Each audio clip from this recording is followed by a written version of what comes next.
Fuck you. No, you die. Bad.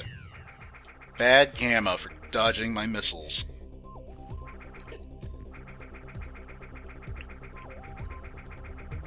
So, as is routine, all the Metroids in the area are dead, earthquake happens, lava recedes, normally in the tunnel. I say normally because once we get to the bottom of this tower, you see the lava here is gone. So, that should make you go think about what can you find at the bottom of the tower on either side. On the right side, we found missiles. On the left side of the map, this door was sectioned off. Not to mention you're falling into lava magma, whatever. Also, that's there.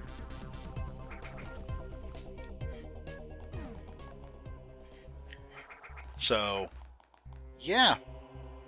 New section of the tower we can explore. With high security doors that take extra time to unlock.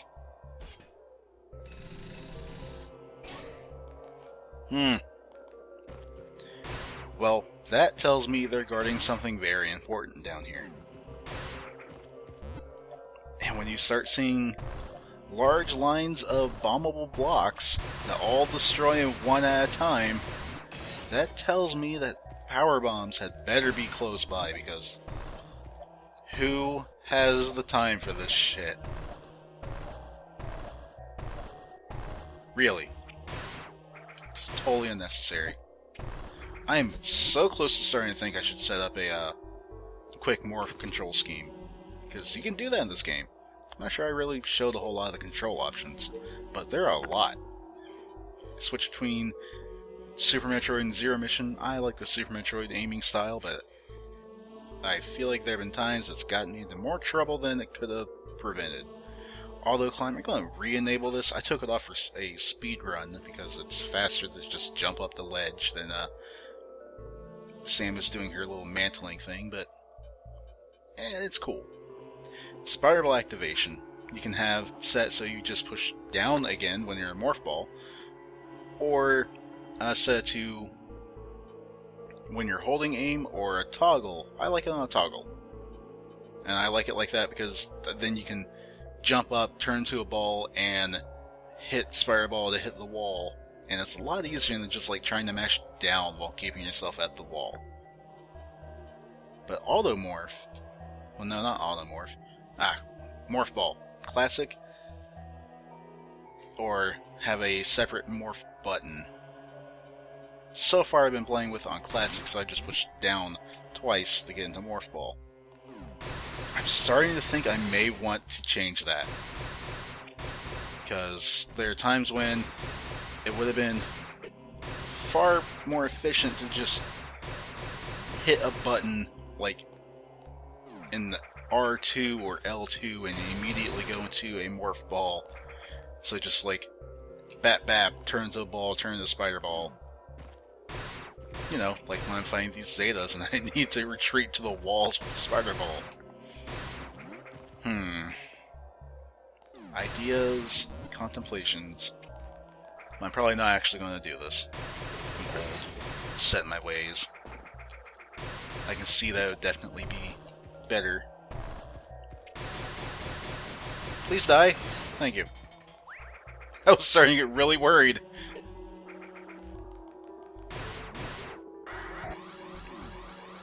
Yay, speed boost for an elevator. First elevator we've actually been able to use all game.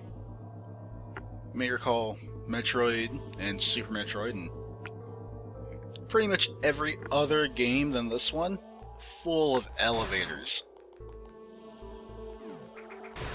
For some reason, well, probably because there's a lot less actual civilization structure in the SR388. I was going to say the world of Metroid 2, but the planet actually has a name.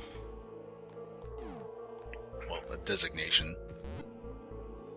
There's just not as much structure. Also, I really like how the Spireball contours to the curve of this thing. It's not all just blocks.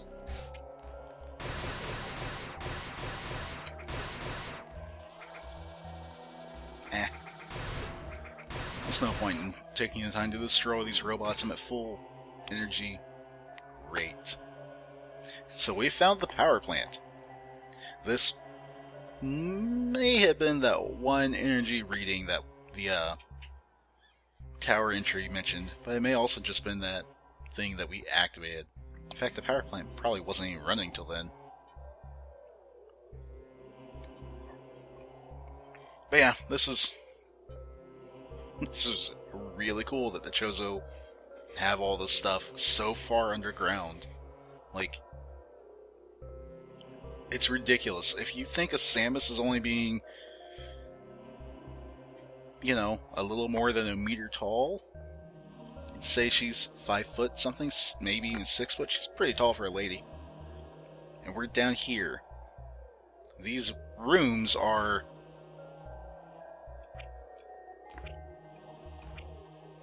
what would you call that? 40 feet high? And then there's all of this space. We're way underground, unless we landed the ship right on a mountain. Like, whatever. I keep pushing the wrong button on the map. Unless we had landed straight on a mountain, we've just been going down in a mountain. We're way below the surface of the planet, like the sea level of the planet. So, door's locked, but we got power bombs. How do we get out? I want out. Oh hey, power bomb floors. Cool. This won't end badly at all. It definitely didn't say anything about the slightest change in thermodynamics would rupture the power plant. Nope. Totally aren't fucked. Definitely didn't screw ourselves here. Uh-oh. So, this was not in the original Game Boy game, obviously. I still love that they found a way to get a escape sequence in here. And they're using, I think this is Zero Mission's escape sequence music. So, the tank prototype. It's made up of multiple parts, because all good tanks in video games must have multiple parts to target, just like Chrono Trigger. Oh, it's such an awesome fight. So is this. Unfortunately, it's not too smart. Only a basic AI running it, and taking out different parts of it will have different effects. Let's take out the treads first, because I don't want it closing in on me anymore.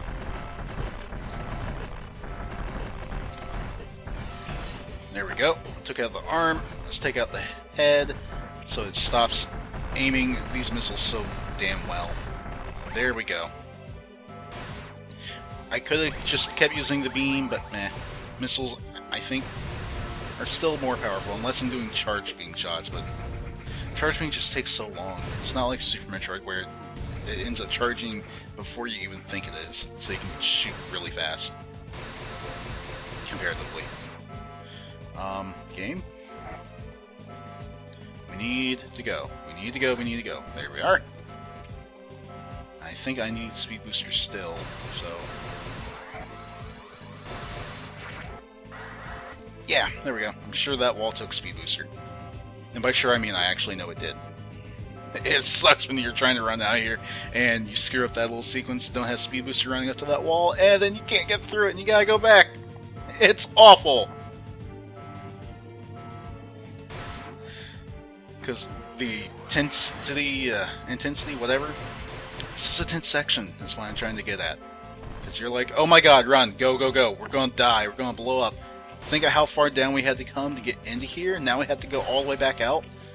Not to mention, it's the entire tower that's going up, right? Because the power plant runs the whole tower.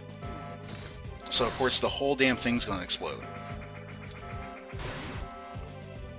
So, yeah, we need to get the hell out of here. Just making it out of the lower section here that we've been in not going to be enough. Unfortunately, on hard, we only get one power bomb. Oh, I'm not going to let this guy stop me as I'm trying to get through here. Go, go, go, go, go, go. Oh my god. This part, I would normally say my second power bomb for, because, you know, on normal you get two. And it's way easier to destroy all that. Power bombs affect a gigantic radius.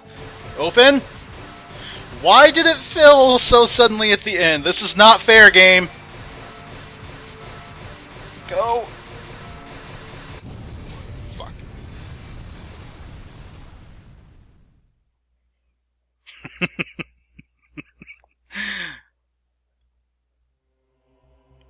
That sequence was done so well.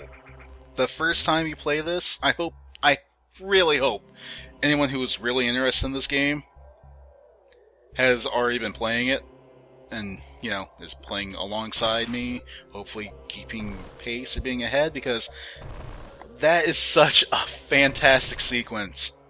You think you're dead. Especially if you don't do it nearly as fast as I did, because, you know, I've done this a bunch of times, so I'm pretty used to it.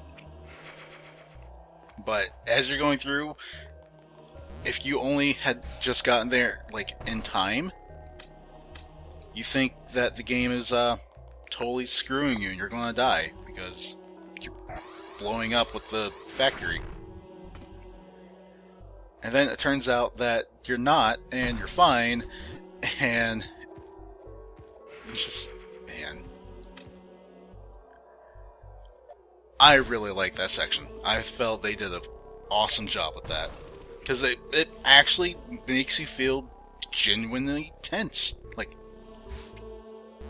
you don't know your first time doing this that it's scripted so that you'll make it to the end and then, well, actually I don't even know what happens if you don't go fast enough. I'm assuming you do die. Like any other escape sequence. That if you don't make it to here, so you can get blown through this door, and lay here with 5 energy to try and limp back to a save point, or if you know the energy tank's down there like I did, go and get that so you get your energy back. Man. So cool. It's just so cool. You really feel like you're screwed.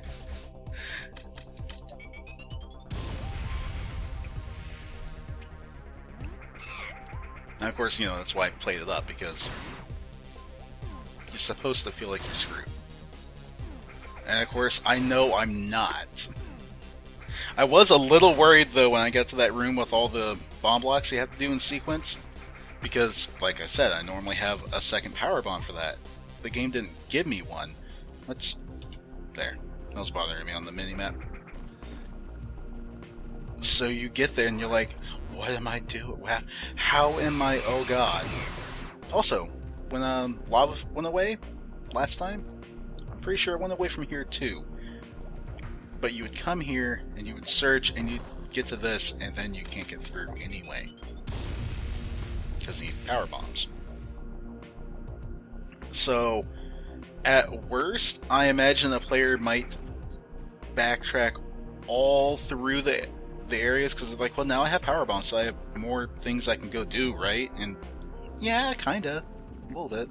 It definitely help you find power-ups if you miss some. But eventually, you should find your way back to the tower and be like, oh hey, this lava's gone! I didn't even notice that before! And then you go exploring and find, you know, wait, no, because you had to get power bombs for that. So you wouldn't even go back through everything with power bombs.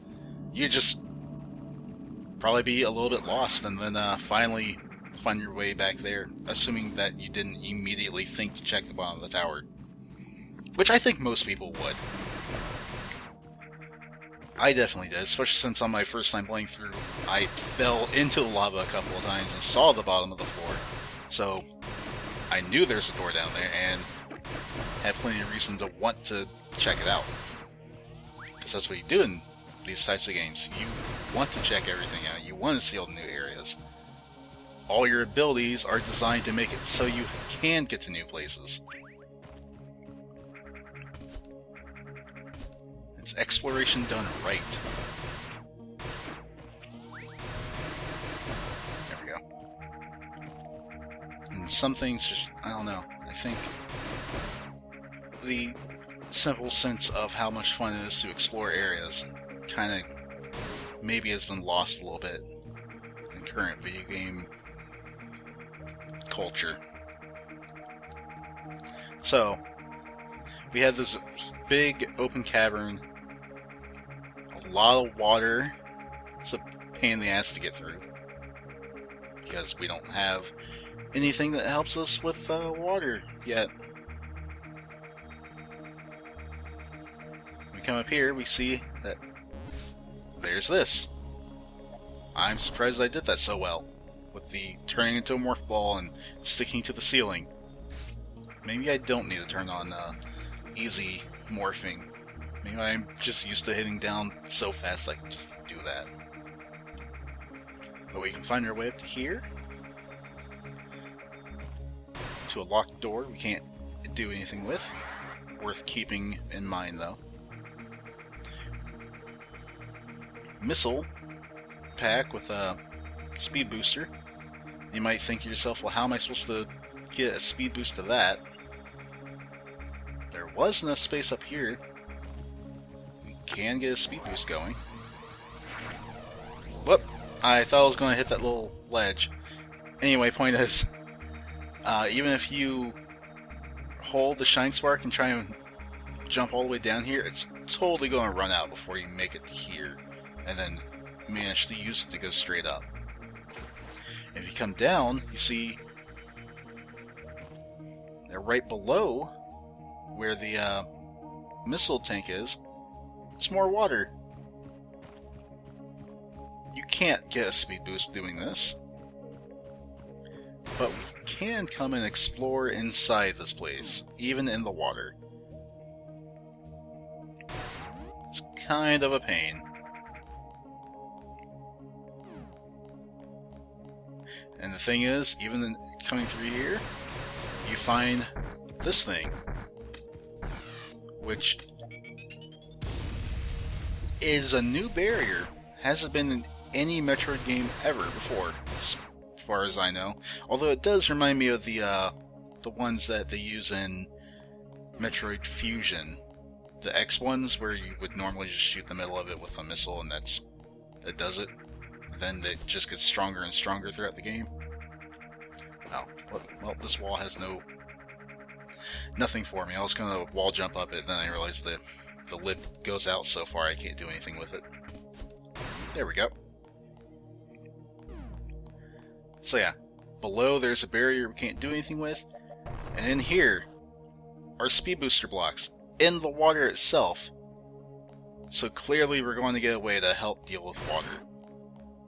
And if you're not familiar with the Metroid games, which I'm not sure how you found this if you are not familiar, well, the way we do that is with a new suit upgrade called the Gravity Suit. So the game is pretty heavily telegraphing that we're getting that soon.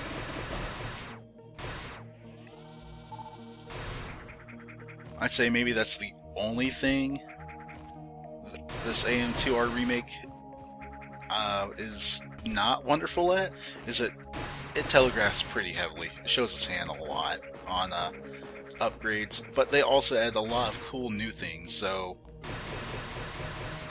it's okay. On the whole, it totally evens out, and this is a fantastic version of a Metroid game. It 100% feels like playing a Metroid game, especially the Game Boy Advance ones, which I believe I stated in the past, Zero Mission is my favorite. I think it might still be.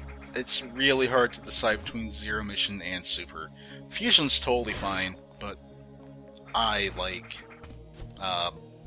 Super so much, which is why I've done like 2 randomized runs of it, at least, on this channel. I think I've only done 2.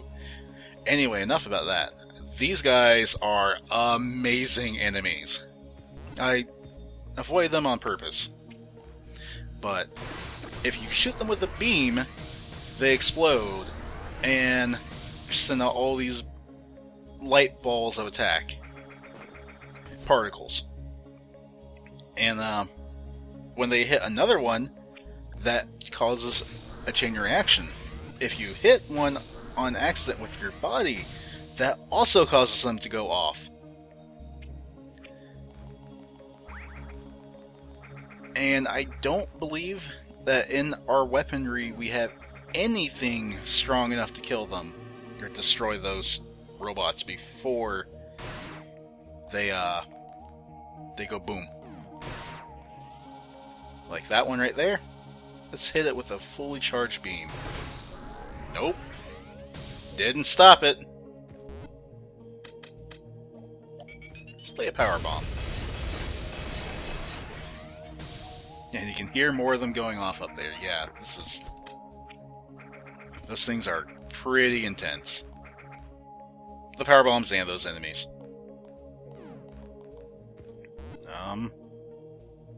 Pain in butt. Nope. Oh, fuck. You know what? This. I'm just gonna hang out over here. Try to be safe. Mostly safe. Not safe! Not safe. So many things exploding.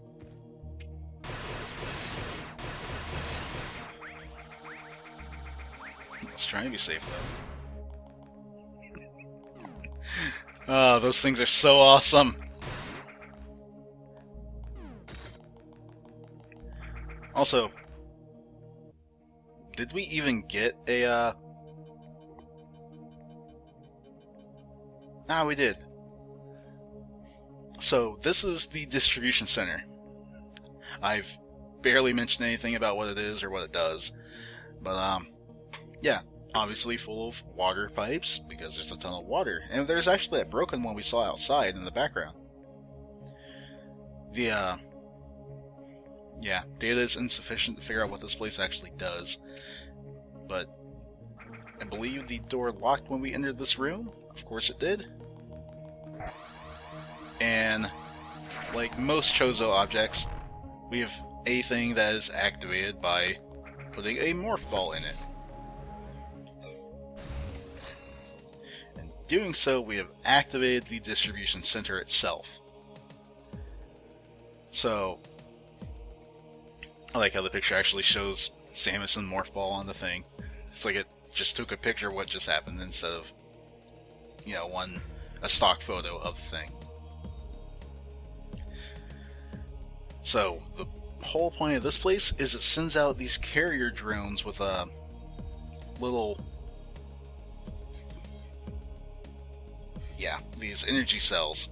Fill to maximum capacity. Any exposure to beam weapons will destabilize the energy charge. Those are the little balls they're holding there, the blue with the yellow stripe. The ones in the background there we can't do anything with. Oh god. This room. This is... I think is designed so you're supposed to time a run to get into a speed boost. There we go. That actually worked. Huh. I didn't think that was going to work. Woohoo! Anyway, item we saw in this room. We can't get it because we don't have the screw attack. That's what those blocks mean. We'll fix that. Someday. Finally. So these things. It said if you hit it with the beam weaponry, it will overload. So let's do that. Yeah. Anytime you're in that EMP radius, you can't fire any of your weapons. However, this is how you activate those things that we saw in some of the Chozo areas in the background. You know, we tried to use the morph ball and lay bombs and stuff, and nothing affected it. You need to put one of these spheres into it, one of these energy cells. This room is designed in such a way so you can't possibly screw this up. The floor, of course, was bombable, and it hits this hill and just goes straight in. Or that slope, whatever. I also love this. So, this room's full of robots. Robots have been a pain in the ass the whole game, right? Robots are also affected by these things, and they chain react. Now, up to this point, I've not shown how you actually move these, because you can't walk over them to move, and you don't kick them like a soccer ball, and shooting with the beam doesn't work. So, concussive blasts are really the best way. You use bombs. Missiles also work. Pretty important to know that both forms of weaponry work on them. You know what? We're gonna do this. So we can do that. So we can deactivate these things because, man, they are damaging if you just let them blow up and their chain reaction shots continually hit you. I also like how this room is designed to funnel this energy cell down here, so you pretty much cannot fail that. And now we're back to where we have been. Well, we were one room away. Remember this place? I laid a power bomb here to screw all these things up. And now we're back at the save point. And this is where I'm going to end the session for today. It's probably made a few videos for us. Next time, on Let's Play another Metroid 2 remake, we're going to go further into the distribution center, use more of those energy cells, and find out what we'll see as we head to the right. Which sounds so undramatic to say it that way, but I also don't really feel like this is moving west either. In any case, that's because it's not moving west. That's east. I'm so good with directions. I'm awful with directions. Anyhow, next time, more distribution center. Probably find some really cool power-ups in here. And I'll see you guys then.